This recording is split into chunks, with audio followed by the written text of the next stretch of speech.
Welcome to Pindar Poetry. We hope you learned something new. You'll start by preparing credentials and picking a client library. Once done, export your API key to an environment variable so you never hardcode secrets. Then choose Requests for Simplicity or HTTPX for async support and install it. Next, create a small script file, import the client, and build the minimal GET call with required headers.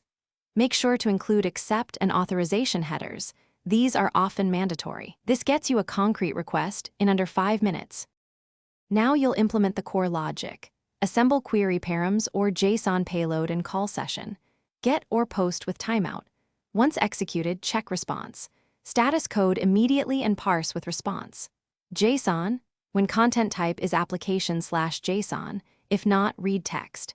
Make sure to wrap calls and try /except to catch connection error or JSON decode error.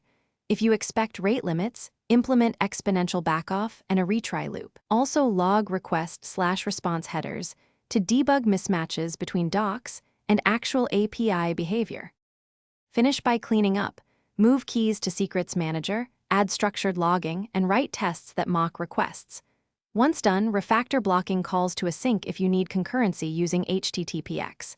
Async client and asyncio. Gather. Make sure to set sensible timeout and connection limits to avoid resource leaks. If requests fail, inspect raw response headers, status codes, and body to find auth, cores, or schema issues. This single troubleshooting step often reveals mismatched content type or expired tokens, so check it first. Thanks for watching. Consider subscribing if we helped you.